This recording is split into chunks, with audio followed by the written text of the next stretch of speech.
Hey, haven't you moved out already? You're always so slow. The movers will be here in an hour. My husband and his affair partner grinned and kicked me out. A week later, the doorbell rang, and when I answered it, they were there. How did they know where I was? But I did my best to pretend I didn't care. Hey, you! What did you do? What in the world are we talking about? My name is Claire, a 38-year-old housewife. My husband Alan and I have been married for 10 years. I guess this year we're supposed to celebrate our 10th anniversary. But for me, I am amazed that I have endured it for 10 years. That is how hard it has been for me. The reason I felt that way was because I had to endure all the bullying from my parents-in-law. Hey, bring me my coffee. Yes, right away. Claire, haven't you washed the bathtub yet? You haven't even finished weeding the garden. You're such a dawdler. I'm sorry. Soon after my husband and I got married, we started living with my parents-in-law. He wouldn't listen to me, saying that eldest son should live with his parents. We are newlyweds, so maybe for the first year or two, we could... Don't be so selfish. Mom and Dad are the ones who want us to live with them, and it would be a good opportunity for you to learn how to do housework too. Anyway, we are going to live together, okay? That's what my husband said to me after we got married, and he couldn't tell me this before we got married. But I still loved my husband, so I agreed to move in with him, even though I felt it was unfair. And so, I was to live at my parents-in-law's house. Jacob and Debbie, I'm looking forward to living with you from today. Yes, us as well. On my first day at the house, my parents-in-law were very kind and greeted me with warm smiles. So I thought I would be able to enjoy my life living with them. However, my expectations were soon betrayed. The next day, my in-laws immediately started to bully me. Hey, how long are you going to stay in bed? My mother-in-law woke me up angrily with a devilish look on her face. I hurriedly checked the time on my phone, and it was only 5:30. It's only 5:30. So what? Do you really think you can do all your chores if you wake up later? I had no idea what my mother-in-law meant, but I soon came to understand. First, you must make breakfast for our family, pancakes for Jacob and cereal for me. You need to make salads and cook some eggs for each of us too. You will also make Alan's lunch for him to bring in a lunchbox. With such detailed instructions, I would certainly have to get up early in the morning. I tried my best to make breakfast for my in-laws and the lunch for my husband, even though I was still sleepy. But when it was time for breakfast, my in-laws were furious for some reason. What is this breakfast? What? I just had scrambled eggs yesterday. You can't make me eat the same thing 2 days in a row. Claire, you have to make something different every day. I'm sorry, but I didn't know what my father-in-law had for breakfast because I arrived yesterday afternoon. I was shocked because their reason of anger was unreasonable, and when I glanced at my husband, he seemed to have no interest in me at all and was munching on his own breakfast while watching TV. I was extremely saddened that he would not protect his wife as a husband. My in-laws continued to yell at me, and I couldn't even eat my own breakfast. Finally, when it was time for my father-in-law to leave for work, I was allowed to have my breakfast. My mother-in-law, watching me eat my cold breakfast by myself, asked, "How long do you need to eat that? You really are slow." I lost hope from the very first day. Why should I be treated like this? That night, when I was alone with my husband in the bedroom, I pleaded to him. "Do we have to live together? I can't stand the thought of living like this forever. My husband was startled as I said this in tears. Don't be so hard on yourself. They're just checking to see if you have the guts by giving you a hard time at first. If they approve of you, I'm sure they'll both treat you nicely.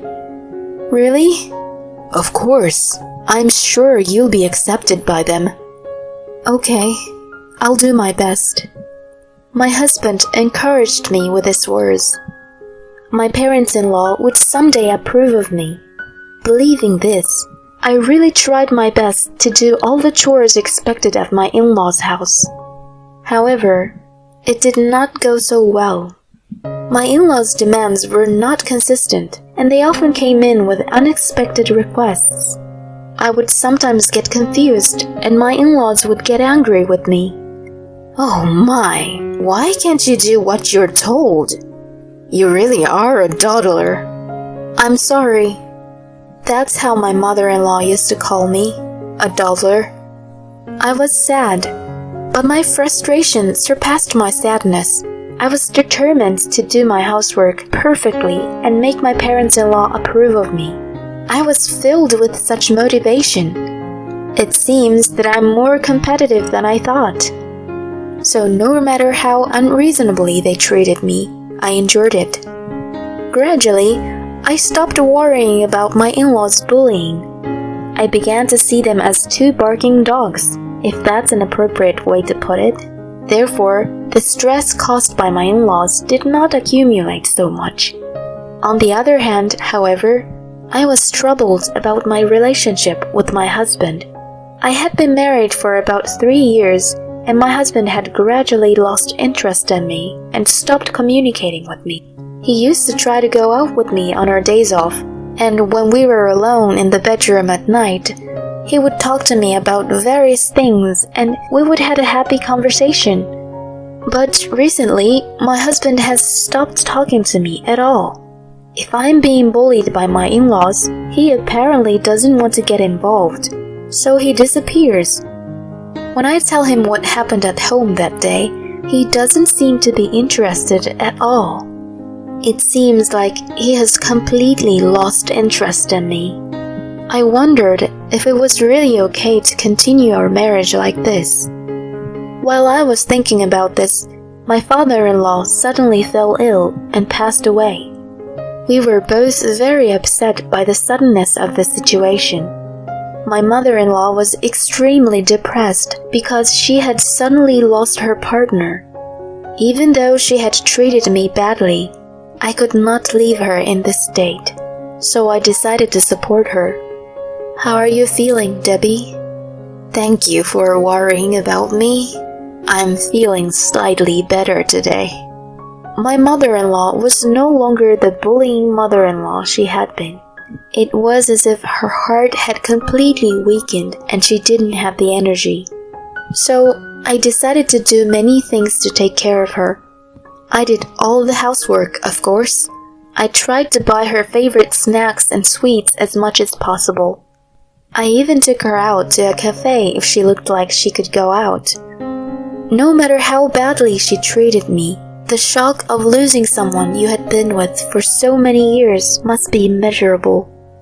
As I treated my mother-in-law like that, she gradually got better. She started smiling more and started to do things by herself. And for the first time, my mother-in-law expressed her gratitude to me. Claire, thank you. Thanks to you, I am back on my feet. I am sorry I've been such a jerk to you. It's okay, Debbie. I hope we can support each other. At that moment, I felt as if I could have a heart-to-heart talk with my mother-in-law. After that, the bullying stopped completely. And so I was able to build a good relationship with my mother-in-law.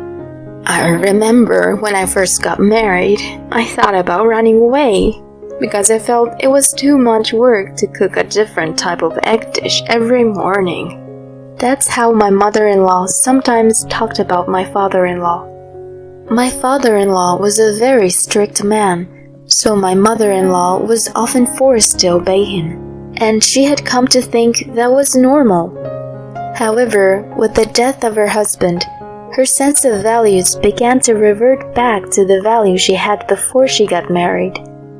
Basically, my mother-in-law herself was not that meticulous. She was a person who felt that if she could do 70%, it was okay. But that changed when she got married and was under the guidance of her mother-in-law. My mother-in-law told me many stories, like how she and my father-in-law first met and how they were when they just got married. I enjoyed listening to her stories very much, and I was able to spend quality time with her. So I didn't mind that my relationship with my husband was not so good. However, after a few years passed, my mother-in-law's age gradually made it impossible for her to live as she wished. Her legs and back began to weaken, and she began to need frequent hospital visits. But even going to the hospital was reaching their limits, and she began to need a wheelchair to live. But then a problem arose. It was about the construction of my parents-in-law's house. Because it was an old house, there were many steps. The wheelchair's range of movement was very limited. This made life very difficult for my mother-in-law. When I was thinking about remodeling my parents-in-law's house, my parents made a suggestion. They were going to give up the house they were living in. My parents' house had originally been remodeled to barrier-free because my grandparents had lived there together. The house itself was new and only about 10 years old, as it had been fully remodeled. I felt bad that they had to give it away, but my parents had a dream to move to the countryside after retirement. They thought it would be a good opportunity to make it come true and suggested that they would give the house. I thought it would be good if it would be mutually beneficial in that way. I immediately made a proposal to my mother-in-law and my husband, and they were both very happy, and we moved right away. I was familiar with the house because it was my parents' house, and my mother-in-law seemed very comfortable because it was barrier-free. It was also relatively close to the company where my husband works, so commuting to work seemed easy for him. We were living a peaceful and tranquil life like that. Even if the relationship between me and my husband was not that great, I had already established a good relationship with my mother-in-law. So I felt that this kind of life was a reasonable way of living. However, 3 years after we started living there, my mother-in-law fell ill and had to be admitted to the hospital for an examination. The tests revealed that she was suffering from cancer. She was diagnosed as having terminal cancer and was given only 6 months to live. My mother-in-law was to spend the rest of her days in the hospital room. I went to visit her every day so that she would not feel lonely. Claire, thank you so much for everything. Oh, don't worry about it. When I think about how few days I have left, I realize that I should be thankful for the little things. My mother-in-law seemed to have accepted the fact that she had only a short time left to live and was spending her time peacefully. 6 months later, she passed away. I was extremely sad. I hated my mother-in-law when I first got married because she was very abusive. During the 8 years we spent together, I experienced many things. My mother-in-law had become so important to me that I could call her my second mother. I was so sad during the funeral that I could not stop crying. I am so glad that I was able to grow close to my mother-in-law and have a good time with her, even if it was only for the last few years. After my mother-in-law passed away, my husband and I were the only ones in the house. I felt lonely, as if there was a gaping hole in my heart, because I was always with my mother-in-law during the day. The fact that I was now living alone with my husband also brought light to the fact that our relationship had grown cold. We didn't have much conversation in the morning or at night, Even on days off, we never went out as a couple. My husband gradually started working more and more overtime and coming home later and later, perhaps on purpose. He also started going to work on weekends. Of course, he may be busy, but I think he also wants to spend less time with me. I was kind of getting tired of being with my husband, and I was lonely being alone now that my mother-in-law was gone, so I started working part-time. It was a good decision. I started communicating with various people there, which made me feel more relaxed, and above all, it was fun to work for the first time in a long time. And as I got to know the people at work, we would complain to each other about our husbands, which was a good stress reliever. But then, something happened that I didn't think was possible. I want a divorce. With that, he suddenly pushed divorce papers in my face. What do you mean? It is true that our marriage was on the rocks, but when he suddenly asked for a divorce, I was taken aback. Then my husband made a further surprising statement. I have someone I'm in love with. What does that mean? Are you having an affair? Well, you could say that. Actually, I brought her here today. What? As I said that, the doorbell rang. Then my husband opened the front door and brought in a woman. Hi, I'm Elise. It was a very young-looking woman in flashy clothes. The affair partner apparently works at a strip club. My husband is a regular customer there, and the two began having an affair. I want to leave you and remarry her. I felt as if I had been hit in the head. I had lived with my in-laws and did my best to take care of the housework for my husband. How could he treat me like this? You know, we couldn't have kids, but she and I were able to have a baby. I couldn't believe my ears. Apparently, she was pregnant with my husband's child. We have a new family member over here.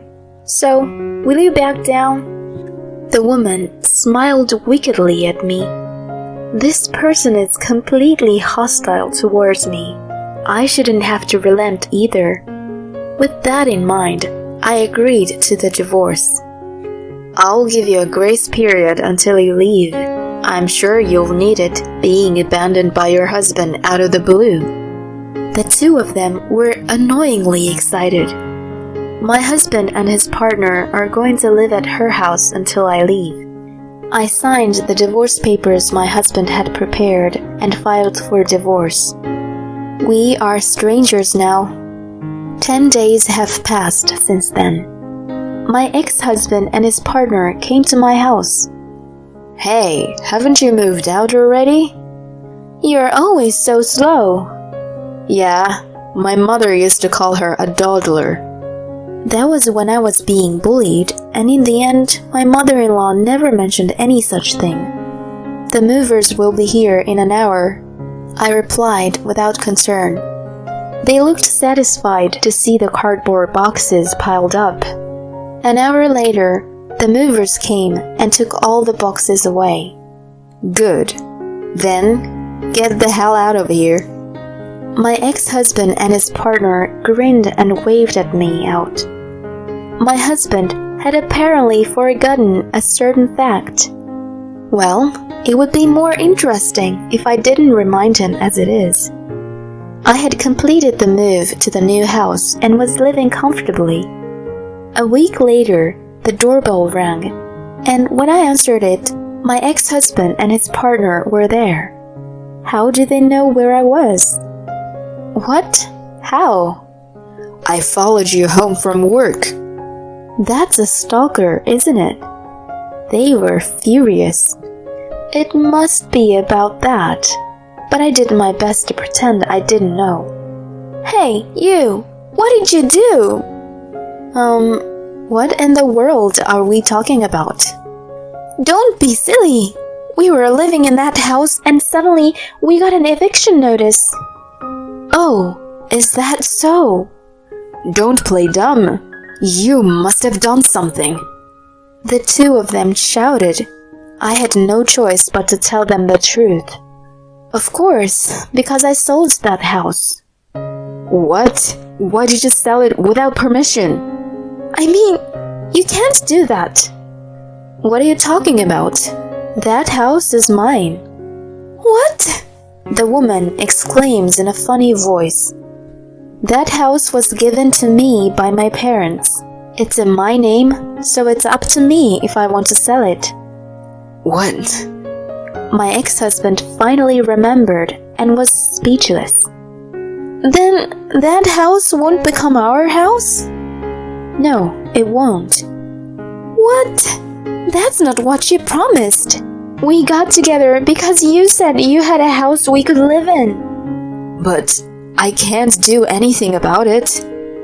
My ex-husband and his partner started fighting, so I told them that if they made any more noise here, I would call the police. Then they ran away in a panic. But my sanction did not end there. Naturally, I demanded alimony from them. I charged them $50,000 for my ex-husband and $30,000 for the woman. And I told them something. I told them that my ex-husband was infertile and could not have children.